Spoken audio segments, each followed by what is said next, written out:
Vəhy 9-cu fəsil 5-ci mələk şeypurunu çaldı. Onda mən göydən yerə düşmüş bir ulduz gördüm. Dipsiz dərinliyə enən quyunun açarı ona verildi. O, dipsiz dərinliyə enən quyunu açdı və quyudan iri bir kürənin tüstüsünə bənzər tüstü çıxdı. Günəş və hava quyudan çıxan tüstüdən qaraldı. Tüstünün içindən yer üzünə çəyirtkələr çıxdı və onlara yer üzündəki əqrəblərin gücü qədər güc verildi. Onlara deyildi ki, yer üzündəki otlara, heç bir yaşıllığa, heç bir ağaca deyil, yalnız alınlarında Allahın möhrü olmayan insanlara zərər vursunlar. Onlara izin verildi ki, insanları öldürmədən onlara 5 ay işgəncə versinlər. Onların verdiyi işgəncə əqrəbin insanı sancdığı zaman olan işgəncəyə bənzəyir. O günlərdə insanlar ölüm axtaracaq, amma tapmayacaqlar. Özlərinə ölüm arzulayacaqlar, amma ölüm onlardan qaçacaq.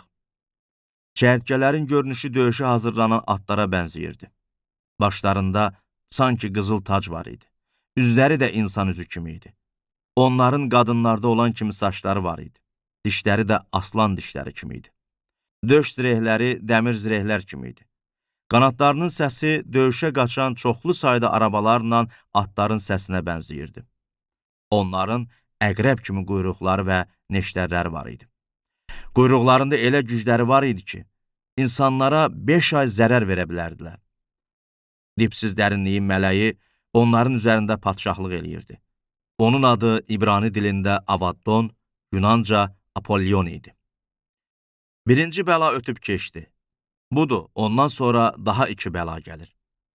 6-cı mələk şeypurunu çaldı. Onda mən Allahın önündəki qızıl qurbangahın 4 buynuzundan gələn bir səs eşitdim. Bu səs şeypuru olan 6-cı mələyə deyirdi: Böyük Fərad çayının kənarında bağlanan 4 mələyi burax. Həmin o saat, o gün, o ay və o il üçün hazırlanmış 4 mələk buraxıldı ki, insanların 3də birini öldürsün. Atlı qoşunların sayı 200 milyon idi. Mən onların sayını eşitdim. Mən görüntüdə atları və onların belində oturan atlıları bu cür gördüm. Onların od, tündgöy və kükürd rəngində döş zirehləri var idi. Atların başı aslan başı kimi idi və ağızlarından od, tüstü və kükürd çıxırdı.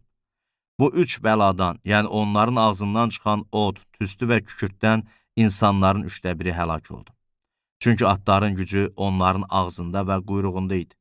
Onların quyruğu başı olan ilana oxşayır və atlar bu başlarla da zərər vururlar. Bu bəlalardan həlak olmayıb sağ qalan adamlar öz əlləri ilə düzəltdikləri şeylərdən dönüb tövbə eləmədilər. Cinlərə və görməyə, eşitməyə, yeriməyə qadir olmayan qızıl, gümüş, tunç, daş, taxta bütlərə səcdə eləməkdən əl çəkmədilər. Həmçinin onlar nə qatilliklərindən, nə sehirbazlıqlarından, nə əxlaqsızlıqlarından, nə də oğurluqlarından tövbə elədilər.